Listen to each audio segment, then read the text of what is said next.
Good morning. Well, morning here, and it's relatively good. It's bright, it's grey, it started raining last night. Oh well. Welcome to Dice and Bolts. This is the fourth video and the third system that we're having a look at.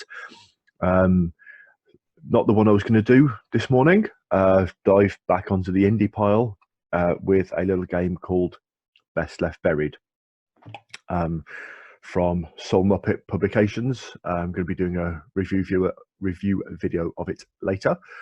But yeah, these are the dice and bolts of the game. And once again, it's a nice and simple system, and it just uses 2d6. Fairly straightforward. Characters have 3 stats, which is +0, +1, and +2 for your best one. You roll 2d6, you add the stat that you're using, and you want to meet or beat 9. So you've got that average curve there. And if you're very good at it, you've got +2 to that. So that fits you nicely with the probability. So you'll usually succeed. The game features, so this roll, even with a +2, wouldn't be particularly brilliant. The game features an advantage-disadvantage mechanic. It's called having the upper hand or rolling against the odds. And it's a little bit different. So you, instead of rolling 2d6, would roll, if you have the upper hand, so you're rolling with advantage effectively, you roll 3d6, you drop the lowest. That is a stonkingly good roll. Nice and simple. That will do most tasks where you've got the upper hand. Even if you didn't, 6 and a 5, we like it.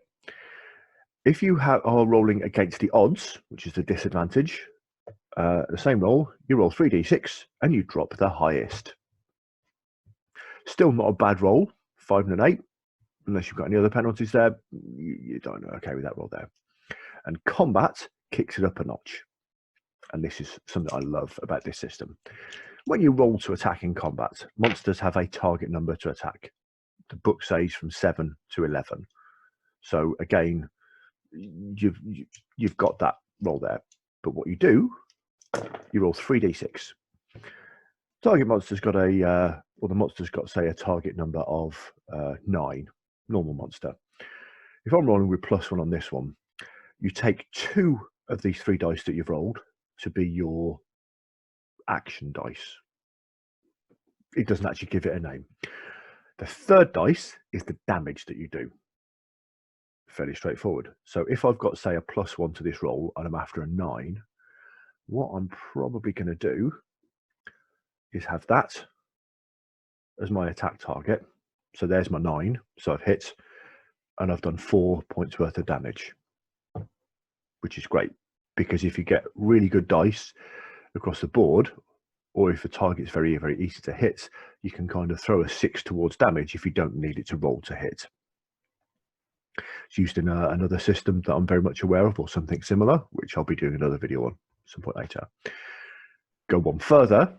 And if in combat you are rolling with the upper hand, you roll 4d6.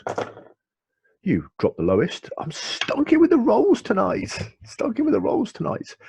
And then again, if you're after your 9, you can say, there's my 9 to hit, and there's 6 points of damage. And once again, if you're in combat and you're rolling against the odds, 4d6, drop the highest. Even with a +1, I ain't going to hit on that one. So there we go. Best Left Buried from Soul Muppet Publications. Soulmuppet.com? Soulmuppet.co.uk. Oh yeah, I forgot. British company. The basic book, Crypt Digger's Guide to Survival. There's not very much of it. It's 15 quid or thereabouts. Good one for the shelf. Nice, simple 2d6, sometimes 3d6, sometimes 4d6 system. Fantastic. And I probably would go with bone-coloured dice or something grim and creepy, because it's a grim and creepy game. Video about that one later. So there we go. Roll well, and I'll see you around.